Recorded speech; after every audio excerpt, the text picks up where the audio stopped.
Ассаламу алейкум багбандар, кутман күн. Сіздерде кайсыл этапка келип калдыңыздар? Быйыл жаңы көчөт тиккен болсоңуз, сиз азыр ушул этаптардан өтүп жатасыз.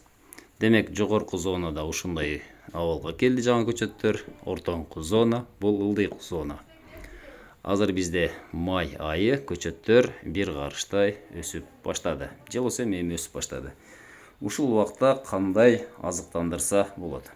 Азыр күндүн ысыктыгы 25-30га чейин көтөрүлүп жатат. Демек, суунун көлөмүн көбөйтүп башташыбыз керек.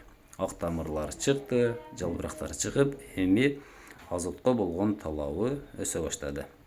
Көчөттөр 25 градустан 30 градустан өткөндө стресс абалына дагы кабылышы мүмкүн. Ошондуктан азыр бизге эң жакшы өстүрүп алышыбыз керек. Май-июнь айында негизинен катуу өсүп баштайт.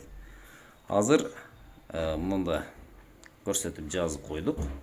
Буга чейин ушуларды бердиңиздер да. Эми ушул этаптабыз.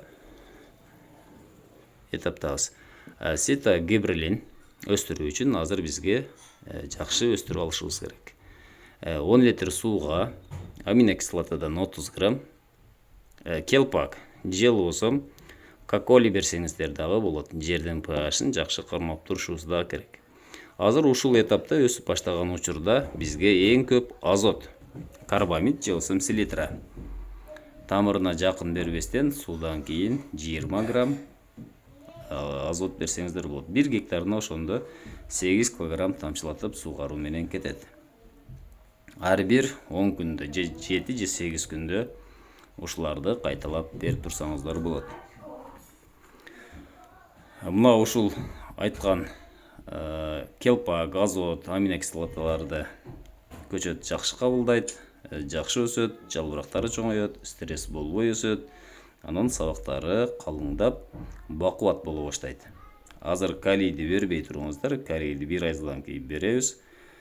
Азыр эми суу режими мына ошого көңүл бурушубуз керек. Көчөттөрдүн асты нымдуулук 70%дан ылдый түшпөш керек. Эгерде жер тез кургап кетип атса 3-4 күндө, эгерде жерде нымдуулук жакшы болсо, анда бир жумасына бир жолу суу берип туруңуз. Бир гана топурактын кургап кетишине жол бербеңиз. Азыр эмнелерди берсе болбойт? Азыр көпчүлүгүбүз НПК. НПКны көп дозада бергенге болбойт. Азыр көң беришет көпчүлүк ушул учурда. Көңдү дагы азыр бербеш керек. Күзүндө же кышында салган жакшыраак. Бул тамырлардын кызышына же болсо күйүшүнө алып келет. Азыр жыйынтык катары айтайлы, ар бир жума сайын аминокислота, эгер кальций жетпей аткан болсо жериңиздерде кальций беришиңиздер керек. Биздин суубузда кальций болгон үчүн биз кальцийди иштетпейбиз.